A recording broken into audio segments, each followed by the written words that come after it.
Hello good morning. I am Sonu sir from Gwalior. Welcome to my YouTube channel global English academy.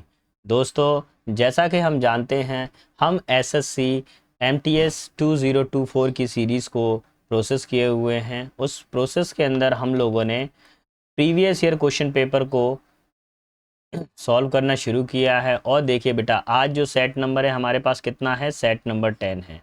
तो बिना समय गवाए हम अपनी सीरीज़ को कंटिन्यू करते हैं। चलिए, तो ये रहा क्वेश्चन नंबर 1। तो यहाँ पे देखिए, पहले तो जरा डेट को थोड़ा चेक कर लीजिए। 06092023 और शिफ्ट 1 दिया गया है। आपको पहला वर्ड ही दे दिया गया है कॉर्डियल। देखिए, फाइल में से ही आया हुआ वर्ड है, जो मेरी ऑफलाइन फाइल है उसमें से ही पूरा वर्ड मिल रहा है। कॉर्डियल का मतलब होता है मैत्रीपूर्ण यानी फ्रेंडली। क्या होता है? जिसमें दोस्त यारी हो। एरोमेटिक का मतलब क्या होता है? जिसमें सुगंध हो। एरोमेटिक का मतलब क्या होता है? जिसमें क्या हो? सुगंध हो। ठीक है। सुगंध।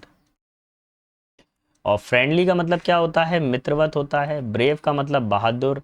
अनफ्रेंडली का मतलब जो शत्रुता हो, जिसमें दोस्ती ना हो। तो अभी क्या चाहिए हमको? कॉर्डियल का मतलब क्या हो जाएगा बेटा? Friendly. Option number 2 will be our final answer. Okay, let's see question number 2। देखिए, मेरी कोशिश ये है कि कम समय में आपको ज़्यादा कंटेंट डिलीवर किया जाए। जस्ट आप 20 से 25 मिनट्स दीजिए और ये वीडियो कंप्लीट होता है।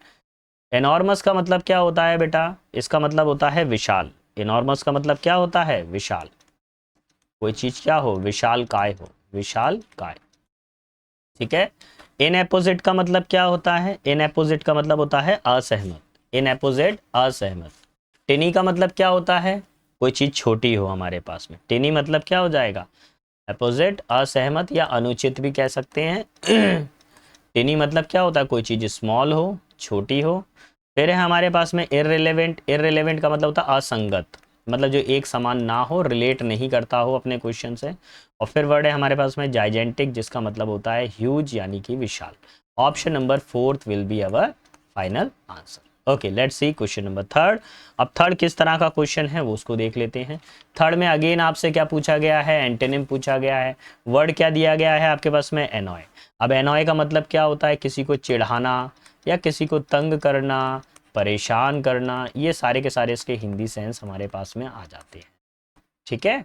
अब आपको इसका एंटोनिम बताना है। पहला वर्ड है इरिटेट, इसका मतलब होता है परेशान करना। ठीक है। दूसरा है हमारे पास में ग्रेटिफाई। ग्रेटिफाई का मतलब होता है किसी को घूस देना। ठीक है, घूस देना। ठीक है। नेक्स्ट वर्ड है हमारे पास में थ्रिल। थ्रिल का मतलब क्या होता है बेटा? रोमांचक। थ्रिल का मतलब क्या होता है? रोमांचक। रोमांचक। रोमांचक। और वैक्स का मतलब क्या होता है? तंग करना। अच्छा, अब सुनिए सर, इसमें तो कोई भी ऐसा वर्ड आ ही नहीं रहा। ये चिढ़ाना है, यहाँ पे परेशान करना ये तो हो नहीं सकता, अपोजिट बताना है।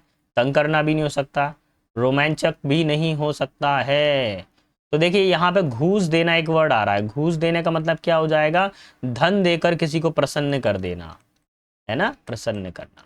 अब किसी को क्या करेंगे? धन देकर, कुछ सुविधा देके प्रसन्न कर दिया, तो ऑप्शन नंबर 2 हो जाएगा। तो घूस मिलेगी तो बंदा क्या हो जाता है? खुश हो जाता है भैया। तो एनॉय का उल्टा क्या हो जाएगा? Gratify. A lover of book, ना जाने बेटा कितनी बार क्लास में बताया है, रट्टा लगा लीजिए। अ लवर ऑफ बुक का मतलब क्या होता है? पुस्तक प्रेमी। लवर ऑफ बुक का मतलब क्या होता है? पुस्तक प्रेमी होता है। तो भैया सारे के सारे मीनिंग्स को एक बार चेक कर लेंगे। लवर ऑफ बुक्स पुस्तक प्रेमी, टीचर का मतलब शिक्षक, और बिब्लियोफिल ये रहा पुस्तक प्रेमी। पुस्तक प्रेमी, यही हमारा आंसर हो जाएगा ऑप्शन नंबर 2। फिलोसोफर नहीं होगा, लाइब्रेरियन नहीं होगा, ऑप्शन नंबर 2। नंबर 5 पर आइए। 5 क्या बोल रहा है? Big fish to fry. अगर ये क्वेश्चन अगर आप देखें तो किससे रिलेट कर रहा है? एंटेनिम से रिलेट कर रहा है। तो अब इसका मीनिंग क्या होता है वो देख लेते हैं। अब बिग फिश टू फ्राई का मतलब होता है महत्वपूर्ण कार्य को देखना। महत्वपूर्ण कार्य को देखना।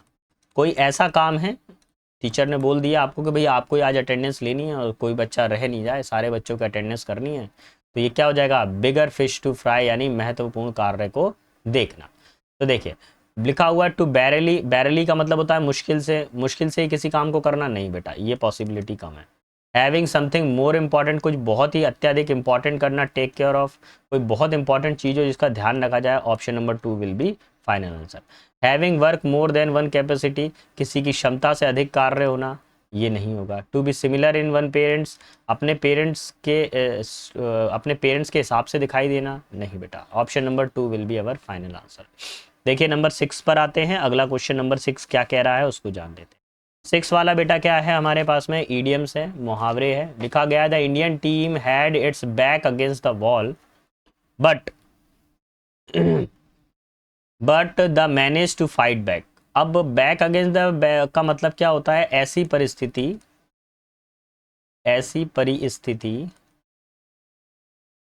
जहां से भागना संभव ना हो, ऐसी परिस्थिति जहां जहां से भागना असंभव हो, असंभव, ठीक है।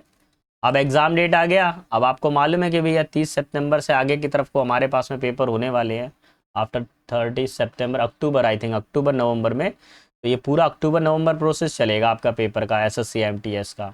तो अब आपके पास में भागने का रास्ता ही नहीं है। क्या बोला गया है, बैक अगेंस्ट द वॉल, यानी सारे रास्ते बंद हो जाना भैया, ठीक है। तो जब सारे रास्ते बंद हो गए तब आप क्या हो गए, अटक गए, stuck in difficult circumstances with no escape. ऐसी परिस्थिति, स्टक इन का मतलब क्या होता है, अटक जाना, ऐसी परिस्थिति में फंस जाना जहां से निकलना बहुत मुश्किल हो। Option number 3 will be our final answer. चलिए क्वेश्चन नंबर 7 की तरफ मूव करता हूं। 7 वाला किससे पूछ रहा है भैया, इडियम एंड फ्रेजेस से पूछ रहा है। अ स्ट्रॉम इन अ टी कप, अब इसका मतलब होता है बात का बतंगड़ बनाना, बात का बतंगड़ बनाना, बात का बतंगड़ बनाना। बात का बतंगड़ बनाने का मतलब क्या होता है, छोटी सी बात को बहुत बड़ा कह देना, राई का पहाड़ बनाना, किसी छोटी सी प्रॉब्लम को इतना खींच खींच के बताना जिसकी हद नहीं है। Much excitement over the some trivial, trivial का मतलब क्या था, छोटा, छोटी सी चीज़ों के ऊपर बहुत ज़्यादा एक्साइटेड हो जाना। Option number 2 will be our final answer. चल क्वेश्चन नंबर 8 पर आते हैं। बेटा अगर आपको मेरा पढ़ाना पसंद आ रहा है, आपको लग रहा है कि सर हमारे लिए मेहनत कर रहे हैं और हमारे लिए काफ़ी सारा समय बचा रहे हैं, पेपर की प्रिपरेशन में बहुत हेल्पफुल हो रहा है हमारे लिए ये, तो प्लीज़ मेरे चैनल को लाइक शेयर सब्सक्राइब, और जो भी यूट्यूब ने सारे बटन दिए हुए हैं सारे बटन दबा दीजिए भैया। चलिए क्या बोला गया, Tom waited until dash to start work for his work on his term papers but manage to finish is just in a time. तो भैया ये टॉम ने क्या किया, काफ़ी देर से अपने काम को कंप्लीट करने के लिए प्रयास कर रहा था, और start on his term paper, और वो उसने क्या किया, अपने काम को आखिरी क्षणों में ही पूरा किया। देखिए सुनिए, ये सीधा सा फ्रेज है, एक्चुअली इतना पढ़ने की ज़रूरत नहीं है। एट द 11th आवर का मतलब क्या होता है, एट लास्ट मोमेंट, बस एट लास्ट मोमेंट, क्योंकि ये चारों फ्रेसेस ही कैसे दिए हैं, आपको सिर्फ गुमराह करने के लिए दिए गए हैं चारों के चारों। जैसे ये 12th आवर नहीं होता, 10th नहीं होता, 13 आवर नहीं होता, एट द 11th आवर का मतलब क्या होता है, अंतिम क्षणों में। क्या होता है बेटा इसका मीनिंग, अंतिम क्षणों में। So this is our final answer, option number 1। चलिए लेट्स सी क्वेश्चन नंबर 9, और 9 क्वेश्चन किससे रिलेट करता है उसको हम लोग देख लेते हैं। क्वेश्चन नंबर 9 को अगर देखेंगे, कोविड-19 dash structural weakness in health, कोविड-19 से हमारी बॉडी के अंदर स्ट्रक्चरल वीकनेस आई है हेल्थ सिस्टम में worldwide, and negatively impacted, उसके कुछ नकारात्मक प्रभाव भी पड़े हैं इंडिविजुअल पे, सोसाइटी पर और इकोनॉमिक्स पर, ठीक है। तो देखिए आपको पता है कोरोना इंजेक्शंस लगे हैं, उसकी वजह से कुछ लोगों की लाइफ में चेंजेस आए हैं, कुछ को हार्ट पेशेंट बढ़े हैं, इवन WHO ने भी शायद इस चीज़ को माना है कि इसमें कुछ प्रॉब्लम हुई है इंजेक्शन से। तो कंसील्ड का मतलब क्या होता है, किसी को छिपा देना यानी कि हाइड। हिट का मतलब क्या होता है, पीटना यानी कि बीट या चोट पहुंचाना। लेड का मतलब क्या होता है, रखना, किसी चीज को क्या रखना, जैसे ये बिल्डिंग है, ये बुनियाद बनी हुई है घर की, इसके ऊपर ही किसी चीज को बिछाना, that is called laid. Revealed का मतलब क्या होता है, कम टू लाइट यानी कि उजागर करना, कम टू लाइट। तो भैया क्या हुआ है, अब कोविड-19 की सच्चाई हमारे सामने उजागर हुई है। Option number 4 will be our final answer. Number 10 पर आइए, Varun has to dash is study for the shake of his father.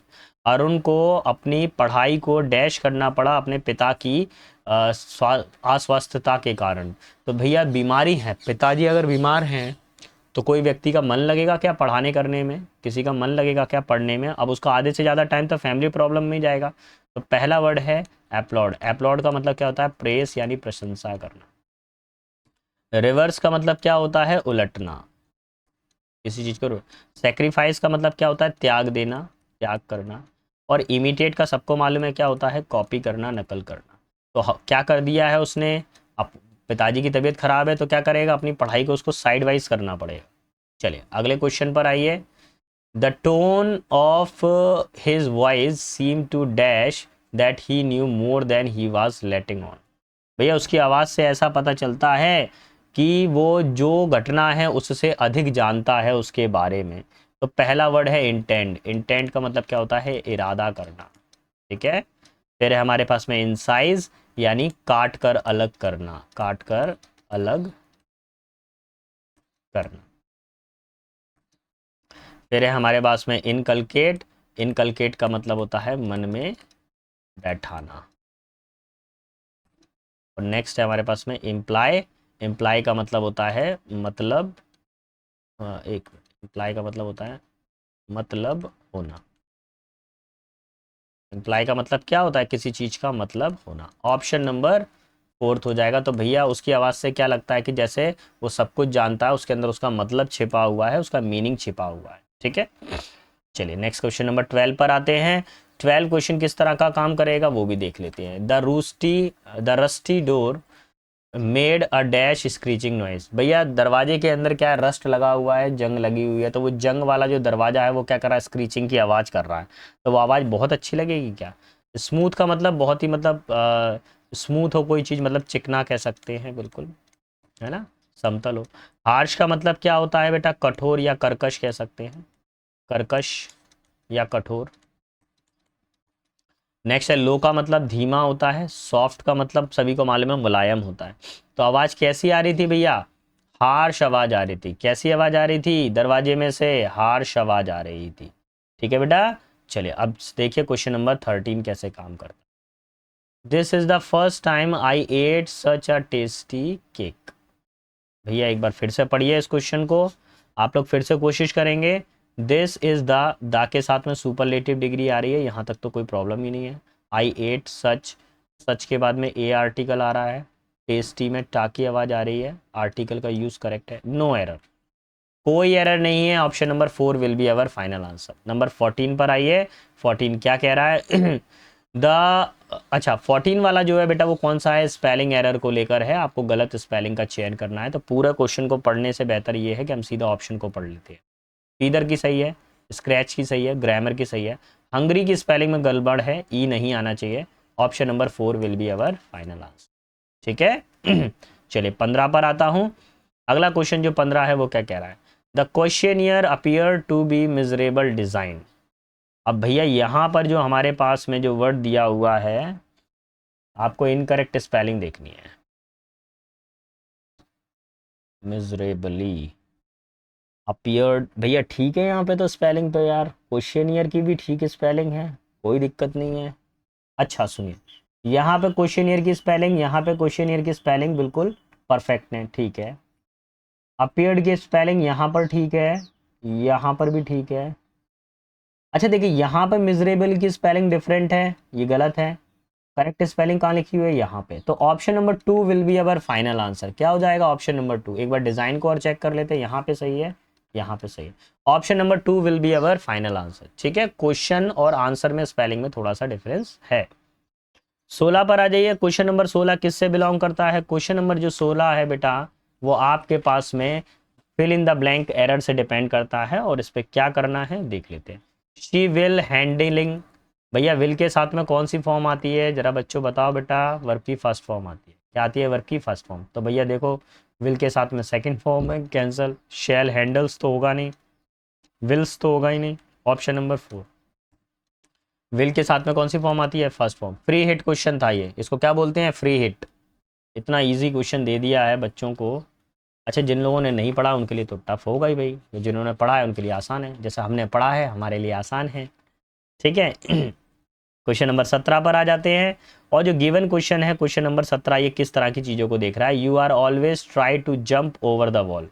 आप हमेशा दीवार के ऊपर से कूदने की कोशिश करते हैं, तो क्या गिवन सेंटेंस सही हो जाएगा? आप तो भैया ग्रामेटिकल एरर देखो। आपको मालूम है इज एम आर के बाद में हमेशा आई एन जी आएगा, ट्राई वर्ड तो आएगा नहीं। ये कैंसिल हो गया, ये भी कैंसिल हो गया, अब दो ही बचे। ट्राई के साथ में कभी इन का यूज़ नहीं होगा, ट्राई के साथ में किसका यूज़ होता है? ट्राई टू का यूज़ होता है। Option number 2 will be our final answer. Clear? लिखा हुआ है Vikram is very stronger than I am. अब अगर आपने डिग्री चैप्टर थोड़ा सा भी पढ़ा है तो मैं आपको एक बात क्लियर कर दूं कि वेरी के साथ में पॉजिटिव डिग्री आती है। क्या आती है? वेरी के साथ में पॉजिटिव डिग्री आती है। यहाँ पर ये अब कंपैरेटिव डिग्री दिया हुआ है, यहाँ पे देन लगा हुआ है। तो देखिए कंपैरेटिव डिग्री के साथ में देन तो आता है, ये तो क्लियर है।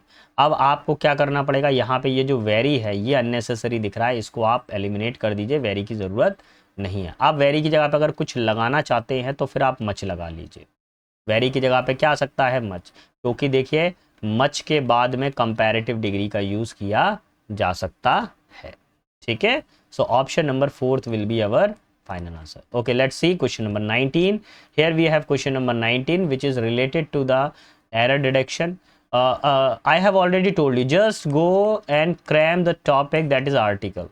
आर्टिकल का जाकर रट्टा लगा लीजिए, चैप्टर का आने ही आना है, ये बच नहीं सकते हो आप इस चैप्टर से, आने ही आना है। और भैया मैं तो केवल 2 ही फॉर्मूले बताता हूँ, इन 2 फॉर्मूले से हर बार आंसर आ रहा है, हर बार, चाहे वो सीजीएल के पेपर हो। सीजीएल के 39 सेट्स, 39 सेट में ही आर्टिकल पूछे गए हैं सीजीएल के कंप्लीट, उसमें भी यही वाला फॉर्मूला लग रहा है, कुछ अलग नहीं हुआ। और अभी एमटीएस का ये सेट नंबर 10 चल रहा है, इसमें भी यही फॉर्मूला लग रहा है। भैया देखो आर्टिकल का इतना सा याद रखो, आ से लेके अंघा तक आएगा तो क्या लगाएंगे? एन। ओल्ड आ रहा है, ओ की आवाज़ आ रही है, छोटा ओ बड़ा ओ, आ से लेके अंघा तक आ रहा है, क्या लगाओगे बेटा यहाँ पर? एन लगाओगे। हो गया आंसर। कौन सा वाला टिक लगाओगे? Option number 2। ठीक है, कौन सा टिक लगाओगे बेटा? Option number 2। Let's see question number 20। अब 20 किस तरह से वर्क करेगा इसको समझ लेते हैं भैया। ये किस तरह का सेंटेंस है पहले तो ये जान लो। स्पेलिंग एरर है भैया। कौन सा वाला सेंटेंस है ये? किस तरह का सेंटेंस है? स्पेलिंग एरर है। तो देखिए यहाँ से शुरू हो जाइए। वाटर कोर्सेज, वाटर कोर्सेज, ठीक है। बायोस्फीयर, पहले तो आसान आसान वाले देख लूँ मैं। बायोस्फीयर, ठीक है। इंटरवोवन, इंटरवोवन, ठीक है। अब देखिए यहाँ पर एक प्रॉब्लम आ रही है, यहाँ पे थ्रेटेंड की स्पेलिंग और यहाँ पे थ्रेटेंड की स्पेलिंग डिफरेंट है। तो भैया जो स्पेलिंग डिफरेंट मिले वही आंसर है। क्वेश्चन में स्पेलिंग गलत दी गई है, आंसर में स्पेलिंग करेक्ट दी गई है, ऑप्शन नंबर 2। ठीक है, चलिए लास्ट स्टेज पे पहुंच गए हैं। लास्ट केवल 5 क्वेश्चंस बचे हैं और हमारे पास में जस्ट मुझे 3 मिनट से 4 मिनट दीजिए, मैं इसको कंप्लीट करता हूँ। Kasturi went to the garden looking for her mother. Kasturi garden में गई और अपनी माता जी को ढूंढ रही थी। लुक फॉर का मतलब क्या होता है? ढूंढना। हर डॉग रेक्स, डॉग भी है एक साथ में, वाज वेटिंग डैश हर, उसका कुत्ता जो है उसका इंतजार कर रहा था। देखिए ध्यान रखिए, वेट के साथ में फॉर का यूज किया जाता है अगर पर्सन अवेलेबल हो। क्या हो? पर्सन अवेलेबल हो। यहाँ पे हर आ रहा है, ये एक पर्सन है, इसलिए वेट के साथ में एक प्रपोजिशन आएगा for. Kasturi picked up the stick, Kasturi ने एक स्टिक उठाई एंड थ्रू इट, और उसने फेंक दी। Rex dash the stick and brought it back. Rex ने क्या किया? एक डॉगी है वो कस्तूरी के साथ में, उसने क्या किया? कस्तूरी ने लकड़ी को फेंक दिया, डॉग उस लकड़ी के पीछे गया और वहां से वो लकड़ी को उठा के दोबारा से ले आया। तो क्या हुआ था इस सिचुएशन के अंदर? डॉग ने उस लकड़ी यानी जो स्टिक था उसका पीछा किया और उसको लेकर आया। Option number 4 will be our final answer. फिर देखिए बोला गया है कस्तूरी रैन डैश द हाउस। कस्तूरी क्या करे? घर की तरफ को, घर के एक मिनट पहले देख लूँ मैं। Kasturi ran the house, Rex chased her, Kasturi ran through the garden. अच्छा ठीक है, जो घर है ना, घर के चारों तरफ कस्तूरी ने क्या किया? दौड़ने लगी। और जब कस्तूरी जब आगे आगे दौड़ रही थी तो भैया उसका पीछे पीछे उसका जो डॉग है वो भी क्या कर रहा था? उसके पीछे पीछे दौड़ रहा था। तो क्या किया उसने? रैन अराउंड, अराउंड का मतलब क्या हो गया? चारों तरफ घूमना। जब वो चारों तरफ घूम रही थी घर के आसपास में, तब उसका डॉग भी उसका पीछा कर रहा था।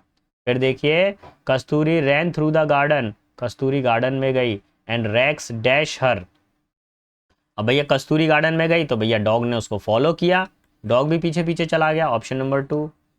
Mother yelled both of them, माता जी दोनों पे चिल्लाई, यहाँ पे एक इंपॉर्टेंट वर्ड आ जाता है येल्ड एट, ठीक है, चिल्लाना, दोनों पे चिल्लाई। And she told them to stay, उनने माता जी ने बोला दोनों को कि तुम कहाँ पे रहो भैया, स्टे आउट, गार्डन से बाहर रहो, एंड प्ले समवेयर एल, और कहीं और खेलिए। कस्तूरी अपोलोजाइज, कस्तूरी ने क्षमा मांगी अपनी माता जी से। She went for a bike ride while Rex ran next to bike, फिर कस्तूरी ने अपनी बाइक निकाली, बाइक राइड पे चली गई वो, और रेक्स जो डॉग था वो उसके पीछे पीछे दौड़ रहा था। तो बेटा आज के सेशन में इतना ही है, आई होप आपको समझ में आया होगा। फिर भी अगर आपको कोई डाउट है तो आप मुझसे पूछ सकते हैं। प्लीज़ चैनल को लाइक, कमेंट, शेयर और सब्सक्राइब करना ना भूलिएगा। तब तक के लिए सारे बच्चों को बेस्ट ऑफ लक।